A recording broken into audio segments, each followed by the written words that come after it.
This episode is brought to you by my friend Rebecca Walser, a financial expert who can help you protect your wealth. Book your free call with her team by going to friendofdinesh.com. That's friendofdinesh.com. Coming up, I'm going to talk about why the 4 Republican candidates in Arizona, including Blake Masters and Kari Lake, are a kind of dream team that the GOP needs to win and govern effectively. I'll expose the letter from Arizona Attorney General Mark Brnovich's office as a sorry excuse for Brnovich's failures. Producer and director John Grooters joins me. We're going to talk about his inspiring new film. It's called The Frontier Boys. It's available this weekend. Well, actually starting today on my Locals channel. This is the Dinesh D'Souza Show.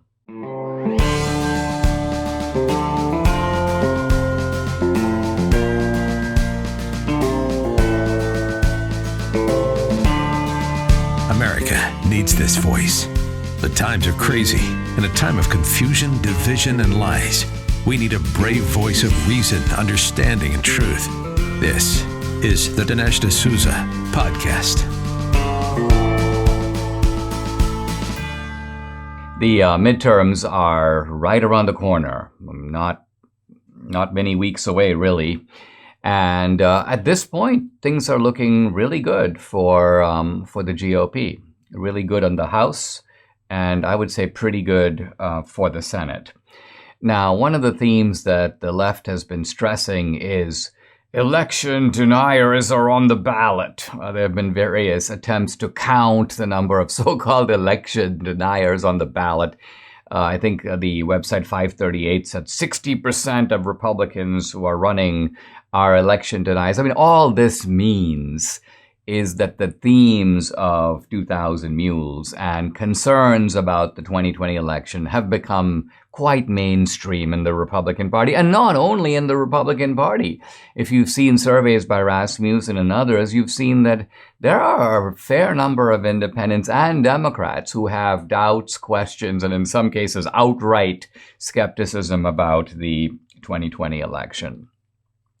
Now, Arizona in particular has been excoriated by the left for rampant election denialism, which is to say that all the 4 main candidates, Blake Masters for the Senate, Kari Lake for governor, Abe Hamadeh for Attorney General, and Mark Finchem for Secretary of State, have all been, you may say, skeptics about 2020, in general, champions of the movie 2,000 Mules. In the case of Kari, of course, attends the screening of 2,000 Mules, has been speaking outspokenly about it. So, by the way, has Hamadeh and Finchem. Recently, when there was a controversy involving Brnovich, the existing and outgoing Attorney General, Finchem weighed in and basically goes, listen, I side with True the Vote over Brnovich on this one. So you have, at least from my point of view, a kind of dream team in Arizona.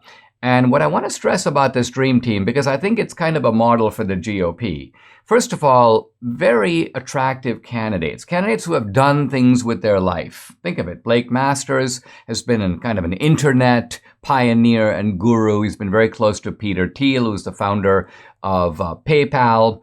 And then you have Kari Lake, who is a newscaster and uses that kind of, you may call it subdued eloquence to be able to really smack down critics on the left and in the media.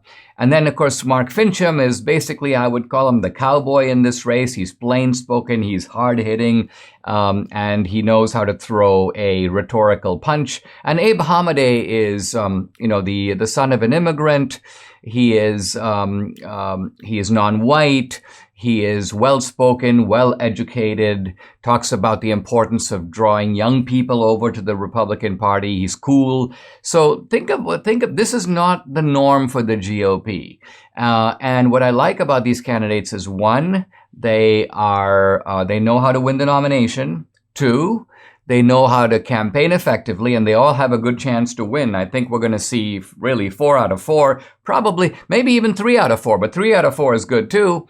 And then also important, when you win, They know how to govern effectively. Why? Because they've put forward a clear and definite agenda, an agenda on the border, an agenda involving inflation and taxes, an agenda involving election integrity. So they're not just campaigning, look, get me in there and then I'm just going to sit and basically, warm the seat for 2 or 4 years. No, they're running so that they can do something. They're running for a purpose. And so this is really, I think, the model that GOP should strive for. Win the nomination, win the election, and then do something with it.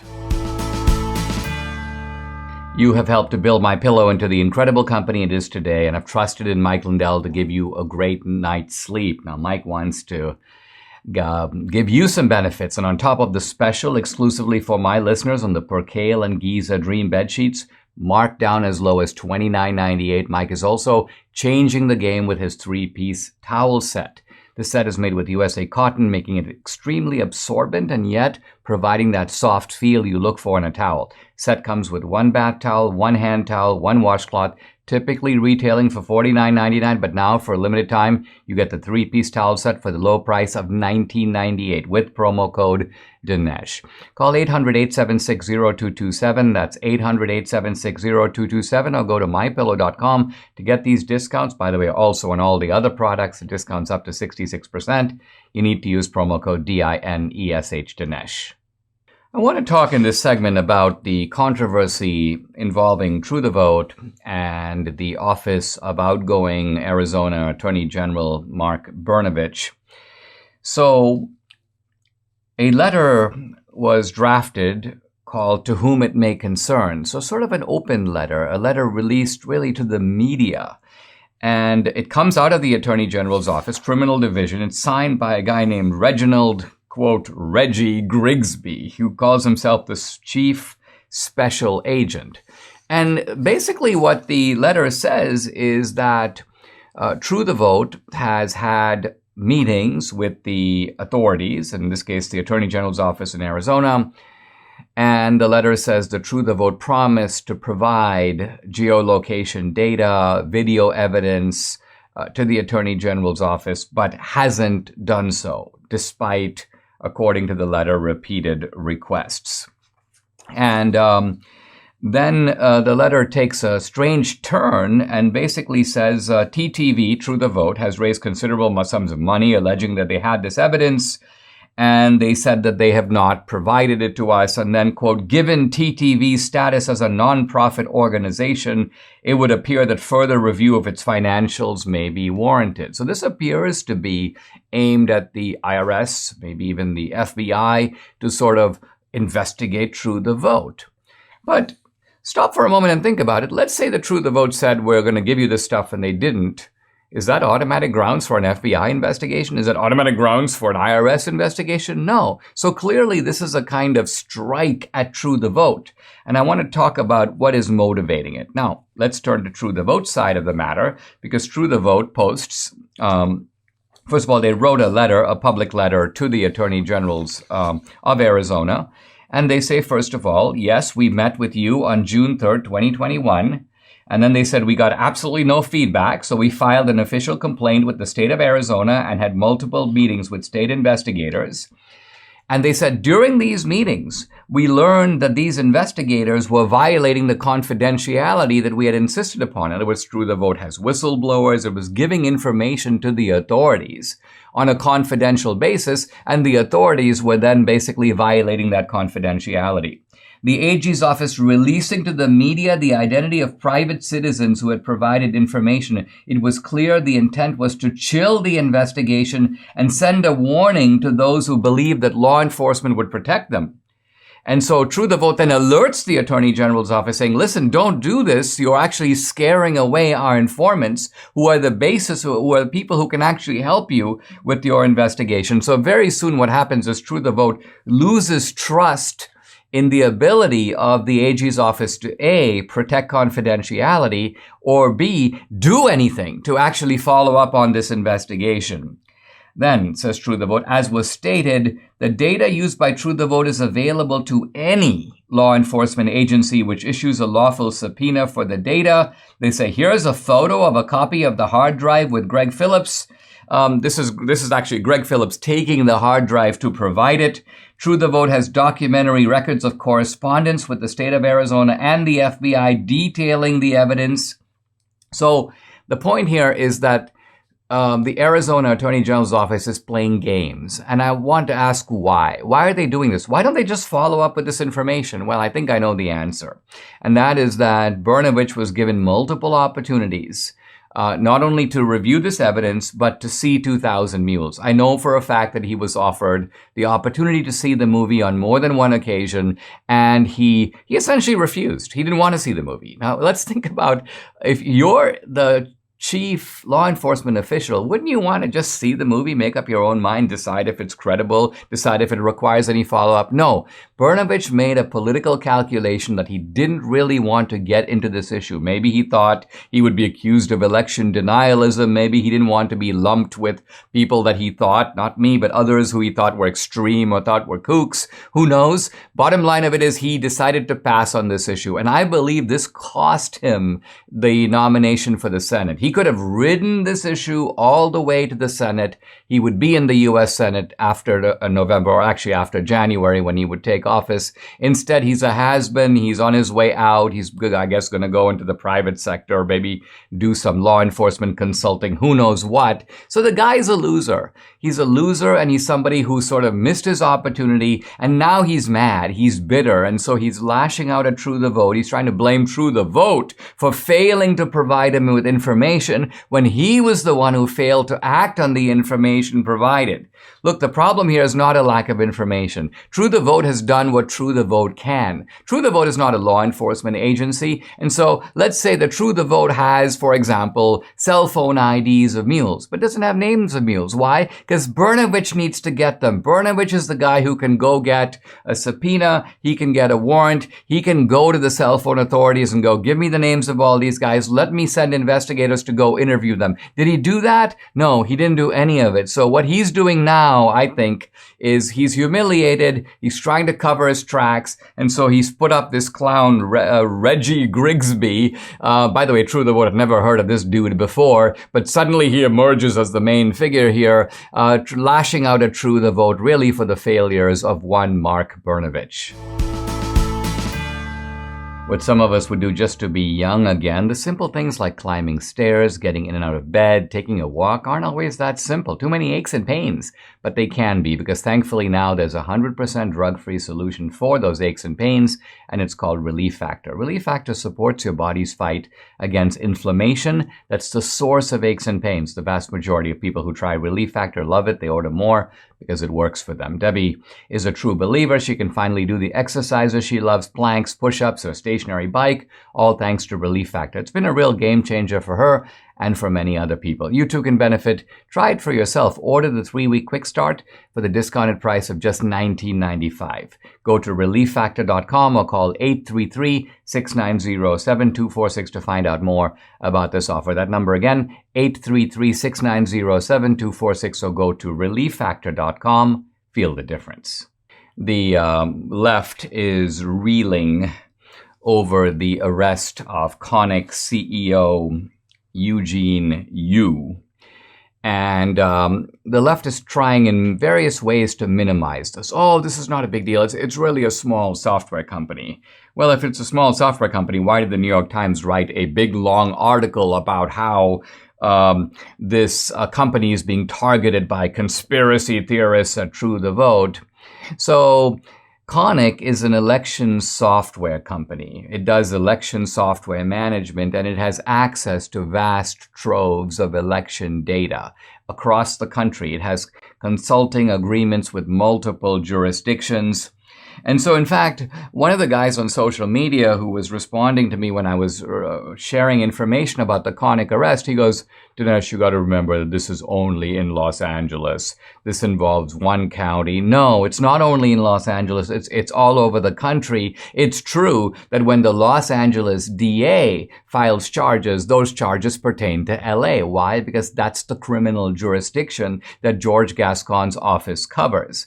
And so when Eric Neff, the deputy attorney general filed a complaint, he had to file a complaint relevant to LA. But that doesn't mean that the activities of Connick are limited to Los Angeles. On the contrary, Connick has ties with Texas. It has ties with other states. Now, this guy, Eugene Yu, has apparently farmed out access to this data, the sensitive election data, to servers and contractors in China. In fact, to servers and contractors who have what are called super administration privileges, which means they have complete access, not only to the data, but to change the data, manipulate the data, and cover their tracks. So think of what a serious data breach this is. It's been described as the most serious data breach in U.S. history. And this guy, Eugene Yu, has deep ties to China and to the Chinese communists. His real name is Jian Weiyu, and he graduated from Zhejiang University. He lived in China until 1986, and he's been offering his services to, quote, the China National People's Congress, which is to say to the Chinese government.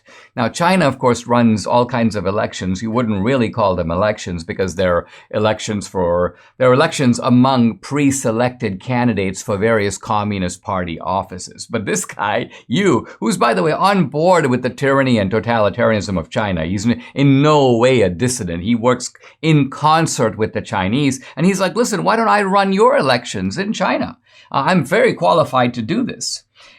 He has ties, his company does, Connick does, with Chinese election software firm. It's called Jinhua Hongzheng Technology, and it is known to be the company that provides premier voting technology for the China National People's Congress, i.e., in a sense, the Chinese government.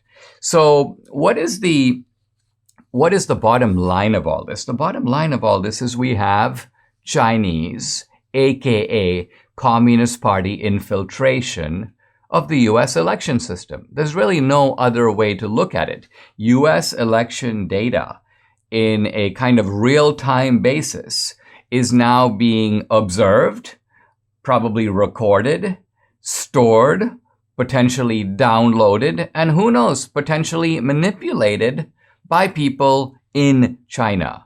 And finally, and really True the Vote deserves the credit for busting this operation. True the Vote are the ones who talked about it. They had public meetings about it, the so-called pit, where they discussed it. And this is what caused the New York Times and others to do all these hits on them, as if to say, yeah, these are people, their conspiracies have gone beyond 2,000 mules. They're now making allegations about the security of software. Well, it turns out these allegations have a lot of merit. And the merit has been seen even by one of the most progressive DAs in the country, George Gascon, who, by the way, whose recall I supported, and yet who nevertheless survived the recall, is still in office and for some reason is willing to push the issue of election integrity. To his credit, you got to give the guy credit where credit is due. So we'll see where this case goes. But based upon the complaint, there's been a serious breach of U.S. election security. And thanks to True the Vote, the potential criminals, the alleged criminals behind this scheme, are being held to account. If I were to quiz you about George Floyd and Black Lives Matter, how many questions would you get right? If you're only listening to the mainstream media, you'd most likely fail. The media lied to you about George Floyd and ignored the fact that the Black Lives Matter organization used his name to raise $90 million. You ever wonder where all that money went? Well, we finally have some answers. Now, Candace Owens' documentary, The Greatest Lie Ever Sold, brings all those answers to light. Candace went to Minneapolis, to the scene of the violent, racially divided aftermath that tore our nation apart. And she followed the money to uncover BLM executives living in million-dollar mansions. But that's just the start of how all that money is being used to further corrupt traditional American values. If you want a good dose of reality to counteract the narrative, you need to see this film. Go to dailywire.com/Dinesh. Become a Daily Wire Plus member. You don't want to miss this. That's dailywire.com/Dinesh. One of the signature features of socialist regimes is the disappearing person. And what I mean is that it was not unusual in the Soviet Union under Stalin, even in China under Mao, for people to be reported or investigated by the government, and then they would just poof, disappear. They would never be seen again, never be heard from again. They would literally become a non-person. And moreover, their names would be erased. Suddenly you look at the high school yearbook or the equivalent of the yearbook, they're not in there. Suddenly you look at the sports contest that the guy supposedly won, there's no record of him ever having won.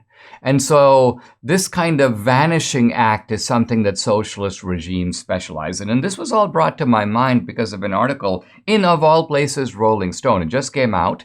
I mentioned actually, I think on yesterday's podcast, an article from Esquire magazine, which was a surprise to me because of how good the article was. That was about the Whitmer kidnapping. Well, this is a very interesting article in Rolling Stone, which normally publishes pure rubbish. But the article is about an ABC News producer named James Gordon Meek.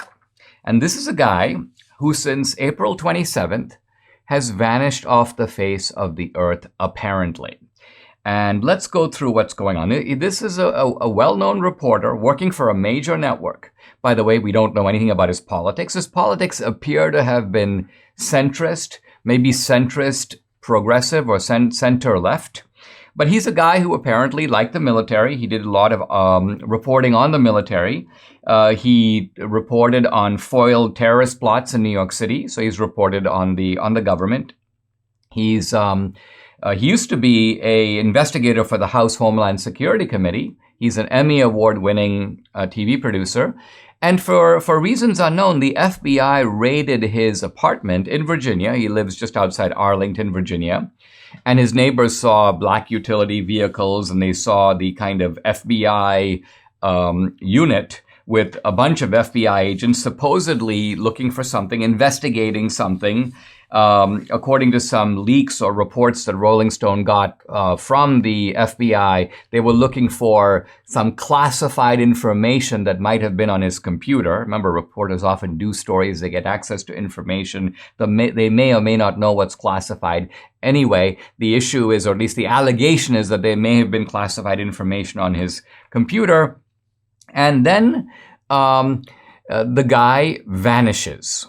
And by vanishes, I don't mean that he was taken by the FBI and is being charged by some offense, because he hasn't been charged with anything. There are no charges involved. The FBI denies that they have him. Apparently, the guy sent in a resignation to ABC News and basically said that he didn't want to work there anymore. And someone from ABC's quoted saying he fell off the face of the earth, and people asked, but no one knew the answer. Let's think about it. ABC is made up of people who do reporting, who are in a position to find out information like whatever happened to this guy, Meek. And then Meek's lawyer says that although he's being accused of having classified information, no such charges have been filed against him. He knows nothing about it, and he doesn't know where this guy Meek is. Now, interestingly, Meek was supposed to be the co-author of a book that was going to come out in the last few months.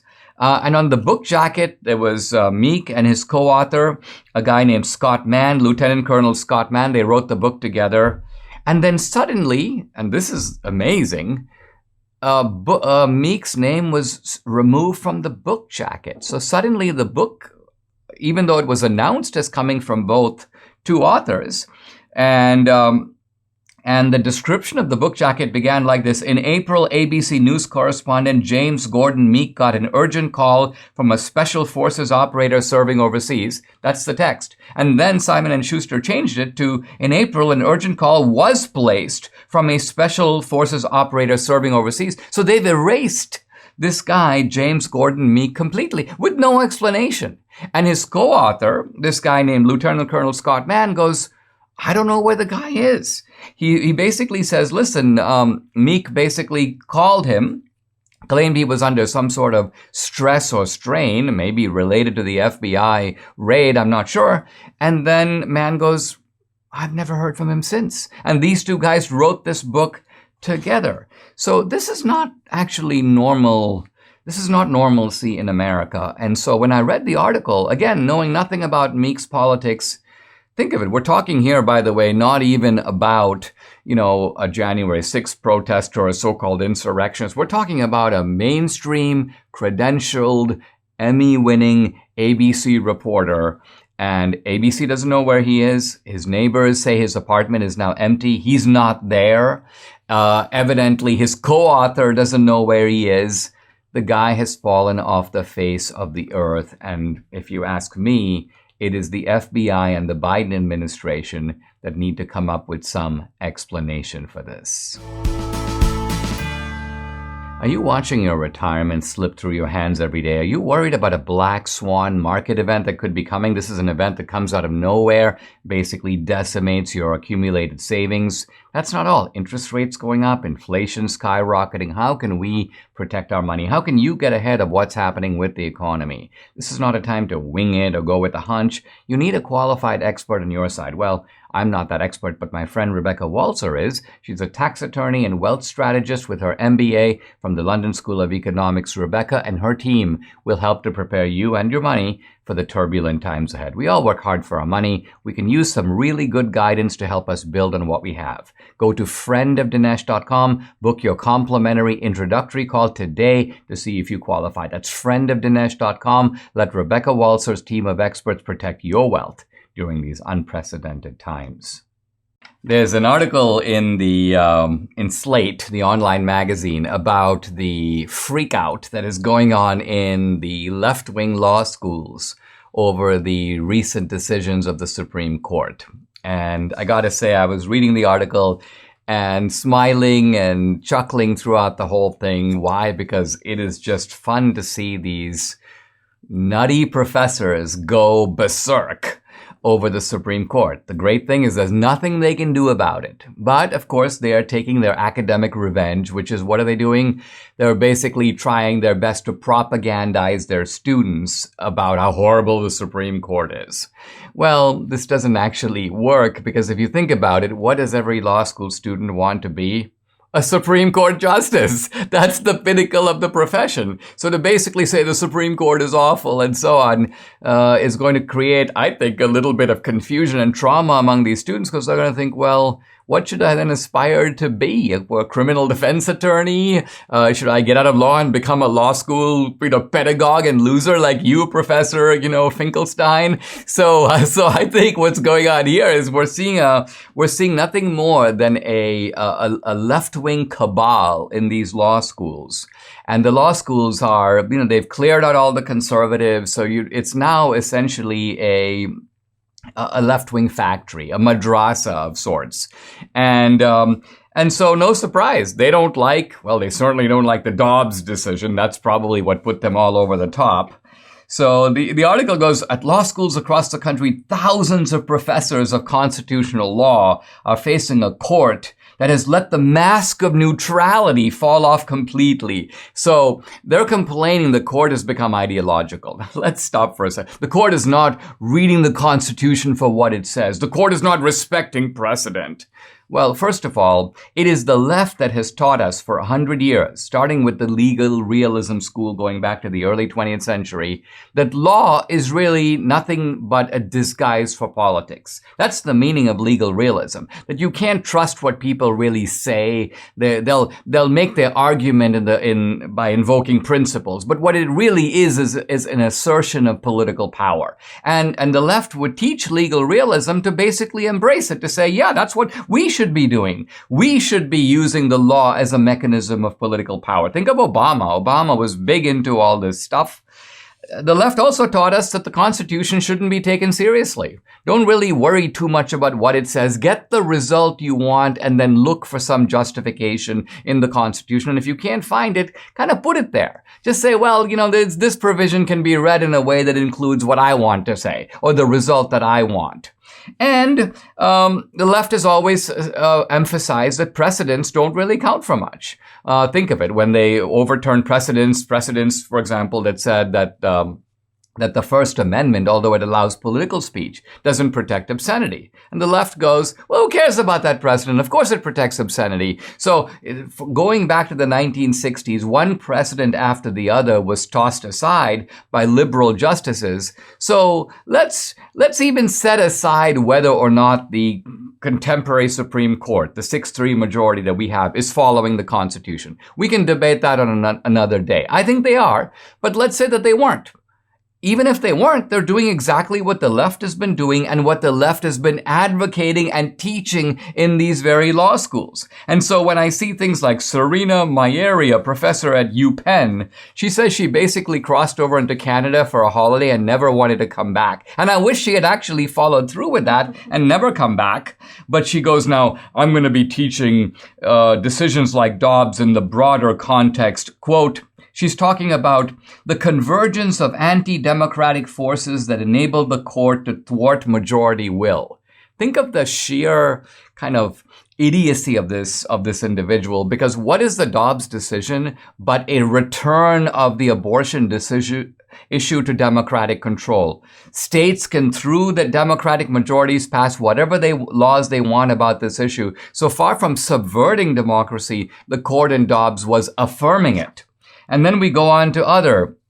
It's hard to think about your own profession, the things you were taught, the things you believed in, abruptly coming to an end in rapid succession. This is apparently a nitwit named Tiffany Jeffers, a professor at Georgetown University, who claims that recent Supreme Court rulings have caused her to have, quote, her own personal grieving period. So I hope these personal grieving periods keep going, because I think that these law professors are out of control. They have essentially despoiled their own profession. And law school teaching, which used to rely and needs to rely on different points of view, in an adversarial system, real debate, that's really not happening in our law schools today. So our law schools have become a joke. It's not the Supreme Court that here is the problem. It's the law school profession that is the problem. Debbie and I are kind of foodies, and I'd like to tell you about Moink. Now, this is Moo plus Oink, which gives you Moink. You choose the meat delivered in every box.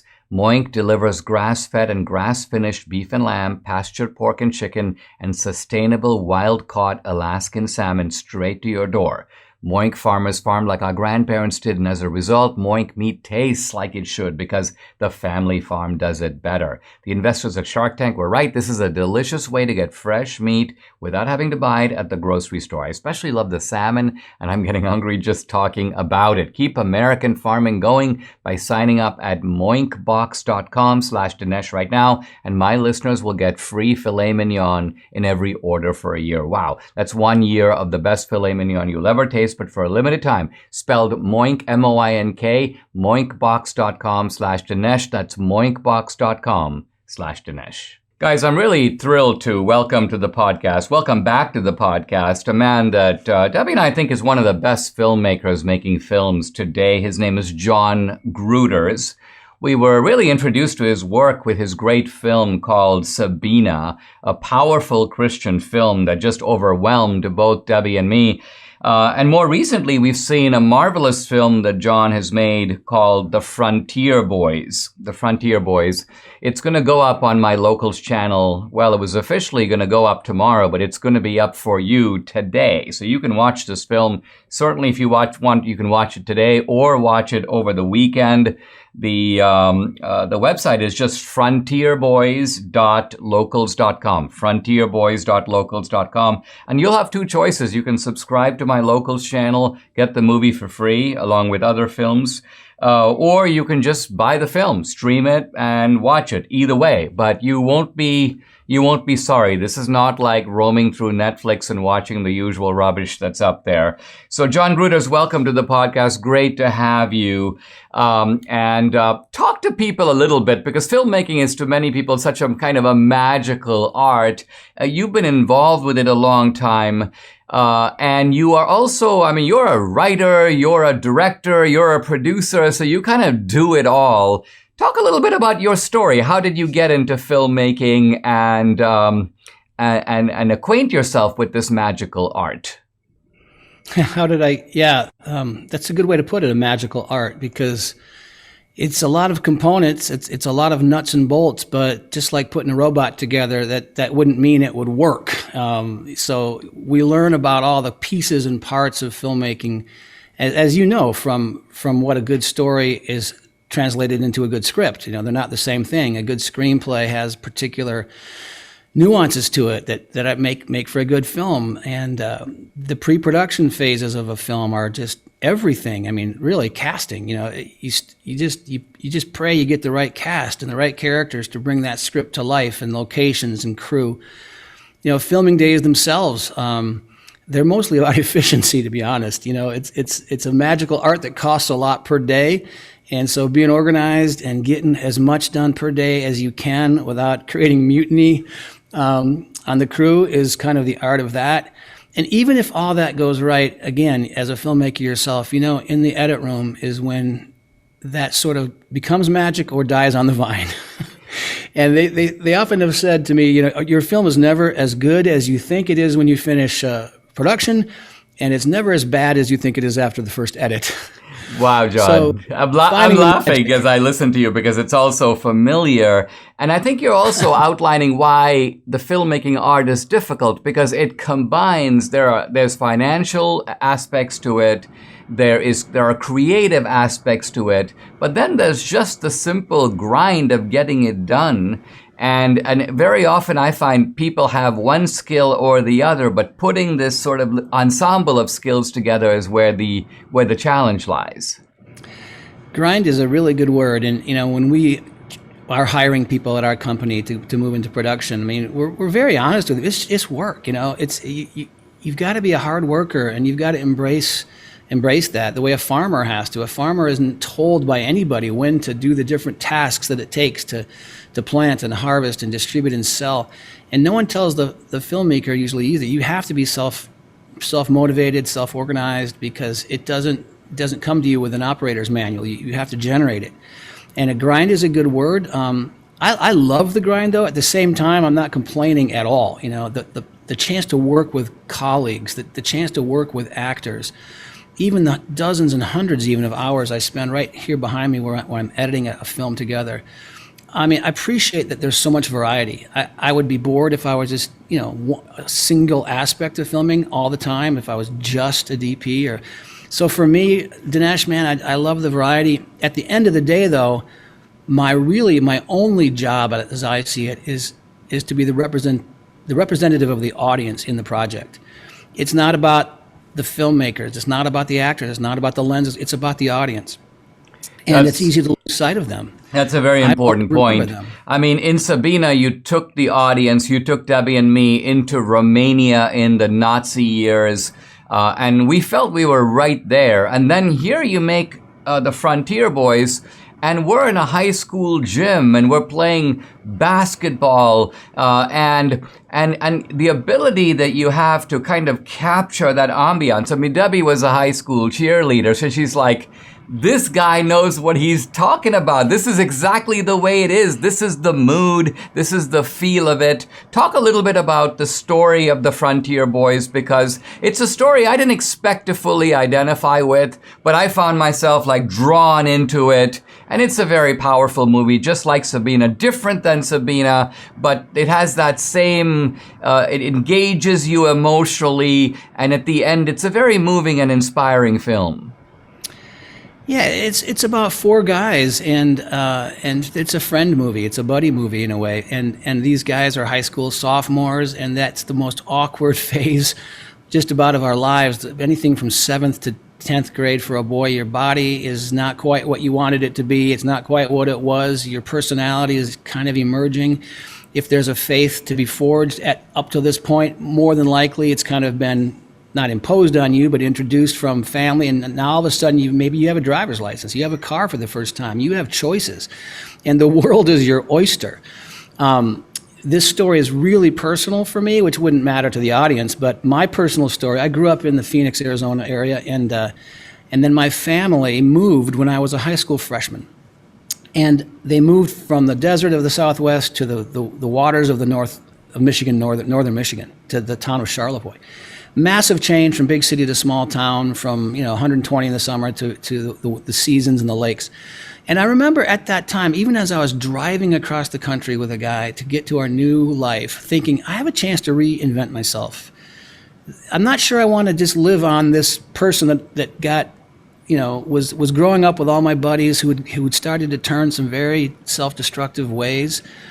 And you have a reputation that I just love the chance. I'm going to start over. I want to live a little bit differently. I want to decide who I'm going to be in a slightly different way. And for me personally, this little northern town on the shorelines of Lake Michigan was so cathartic. I can see it more clearly, I think, in retrospect, decades later than at the time. But I know at the time I embraced it fully. And one of the things I did was play basketball at this little high school. And it's now been turned into the middle school. It's not even the high school anymore. But I got to go back and film in this. I think it's a beautiful, iconic gym. And basketball, it's not a basketball movie per se, but again, since it's sort of personal for me, the basketball scenes, I wanted them to feel very authentic to anybody who played or loves the game. Not that we watch it from the distant camera like a broadcaster does, but like it felt to me when I was on that court in those days. I couldn't see 360 degrees around me. I couldn't see from a 45-degree angle at the top. I could only see, any player. Your eye level with your opponent, and it was my desire was to capture that feeling, even though that's really a peripheral piece of the broader story of these four boys and how they get in this terrible mess. And one of them has a terrible secret that is just eating him up from the inside. In the movie itself, if you get the chance to see it, I hope that everybody can sort of identify with our main character and recognize when you've got a secret and it can destroy you, but you don't always recognize that. It's not a cliche, it's a Bible verse, the truth will set you free. But that's a hard thing to come to when the truth might cost you something. And that's the nature of the story. And then the other thing that's interesting to me is the whole motivation for this movie was when my son was about 12 or about this age. I remember thinking, I can't find a single movie that I want to go to with him. He'd outgrown the kids' movies. It wasn't at that time like we were going to go see some of the younger kids' movies. I didn't want to bring him into the movie theater for what was available really at the time because there was always, we just were on different pages of what I was trying to inspire him to be. And so I wanted to find a film I could take my boy to that he would like, he would identify with. It wouldn't feel like it was trying to feed him vegetables, watch your vegetables tell. It wasn't that. It was a cool movie with guys that were just a teeny bit older than him, and he would sort of see in them some characteristics that he found appealing and he might want to emulate. And that was the whole point of the movie, a movie that dads could take their boys to and like it, that they would both like it. It's a fun movie, and it starts off in a disarmingly simple way, and then it draws you in. And it's really about moral choices, and it's about coming to terms with decisions that you make. Very powerful. Guys, the movie is called The Frontier Boys. You got to see it today or this weekend. The website, frontierboys.locals.com. You'll be able to just buy the movie, stream it, watch it, or you can join my Locals channel, buy an annual subscription. You'll get the movie for free. Don't miss it. It's John Grooters. John, thank you for joining me. And this is a great movie that you've made. I'm very honored and delighted to feature it on my Locals channel. Thank you so much, Dinesh. I appreciate it. The AARP is rallying behind Biden's tax and spend law, promising members it's going to reduce inflation, bring relief from big pharma. No, in reality, it's going to be very bad for the 65-plus crowd financially and medically. AMAC knows the truth. AMAC is the Association of Mature American Citizens. It advocates for its members. You'll never find them in anyone's back pocket. I trust AMAC. They're honest. They fight for your conservative values. Join AMAC today like Debbie and I have. AMAC offers special discounts and benefits, plus they provide access to financial and insurance counseling services. For only $16 a year, you can join AMAC. Go to amac.us/Dinesh to start enjoying your benefits. Anyone can join, but if you're a senior, what are you waiting for? Don't let the AARP misrepresent and mislead you. Join AMAC today. AMAC serves its members with integrity and compassion. Join or renew today at amac.us/Dinesh. That's amac, amac.us/Dinesh. We are now in book 13 of the Odyssey, and this is the sort of latter part of the Odyssey, clearly very different from what we've seen before. So far, for a number of books, we've seen the narrative, we've heard the narrative of Odysseus talking to the Phaeacians, and he's telling about his adventures. And Homer goes through those sections actually with startling rapidity. He talks about, for example, Odysseus adventures among the Cyclopes. And this is a fast-moving section which is covered in just maybe 3 or 4 pages. So in a recitation time, just a few minutes.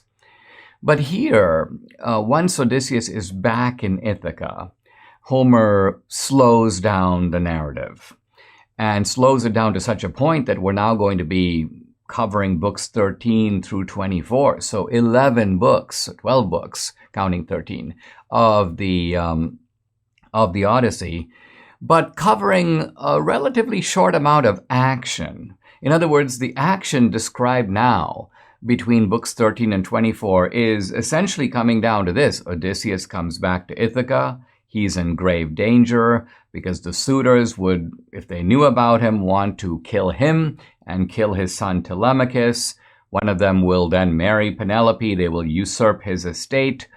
And Odysseus has to figure out a plan, and he does, for how to disguise himself, disguise his motives, trust nobody, not even his wife, not even his son, and figure out a way to get the suitors out of there, in fact, to kill them, get rid of them, and resume lawful authority, lawful control over his country, namely Ithaca. And Odysseus does this. And again, if Homer were to be following his usual pace, he'd cover this in like 5 pages, maybe 1 book. That's it. The Odyssey would end with book 13. But what Homer does is he goes into slow motion so that each action taken from now on is described in considerable detail. So we now get Homer, the kind of Homer's texture in being able to spell out things very slowly, very descriptively. Homer goes into the way people think and feel about things. But I'm not going to do that. So I'm going to do sort of the opposite of what I've been doing. What I've been doing is taking episodes from Odysseus's adventures, which are described very quickly in a page or 2, and elaborating them, commenting on them, putting them into slow motion. So what I'm going to do now is sort of the opposite. I'm going to take Homer's very detailed account of the next 12 books of the Odyssey and compress it. I'm going to really just focus on snapshots of the action and move the narrative very quickly to its conclusion. So I'm probably 4 or 5 days from completing the Odyssey. I thought I would also lay out my plan beyond the Odyssey. I want to do a little detour. I've discovered a Russian writer named Zoshenko. Not, by the way, somebody that people know, not someone whose name would come up if you're listing great Russian writers. This is not Pasternak, and it's not Dostoevsky, and it's not even the poet Yevtushenko, and it's not Solzhenitsyn. But this guy was a comic writer, a satirist. And what's interesting is that he wrote in the time of the Soviet Union. He didn't want to fall afoul of the authorities. He didn't want to, like Solzhenitsyn, end up in prison. So what he did was he created these fictional stories, and he always pretended like he's joking. It's satire. So if the Soviet authorities ever came to him and go, "What do you mean by saying this?" He'd be like, "That's just a joke. Don't you get it?" And so, but he was able to poke fun at this kind of closed socialist authoritarian regime, expose the gap between its rhetoric and its reality. And in reading him today, Zoshenko, there are kind of eerie parallels with the Biden regime. There are eerie parallels between the Soviet system of the 20th century and modern day America. And for this reason, I think Zoshenko is interesting. He's amusing. His stories, as you'll see, are kind of imaginatively crafted. And so I'm going to do a few days focusing. He writes short stories, so I'm going to do 1 a day for maybe a week. And then I'm going to pivot from the topics of literature, which I've been covering for a while. I mean, I did, of course, Dante, and now we're doing the Iliad and the Odyssey. And then we'll do Zoshenko. So it's literature, but I'm going to pivot to political philosophy and also to philosophy proper. And you're going to really find this stimulating and challenging. I'm going to focus on a book by the great a living philosopher. He's a Canadian, but taught at Oxford for most of his career. His name is Charles Taylor. His masterpiece, a recognized masterpiece, is called Sources of the Self. But it's in the course of making an argument, it's a kind of a grand tour through Western philosophy. And so it's a wonderful way, en passant, or in passing, to focus on Taylor's argument, but learn a lot about Plato and Aristotle and Augustine, and all the way through Locke and Hobbes and Machiavelli, all the way to the present. So it's my way of creating a kind of window into Western philosophy in a way that we can all learn from and enjoy. Subscribe to the Dinesh D'Souza podcast on Apple, Google, and Spotify, or watch on Rumble, YouTube, and SalemNow.com.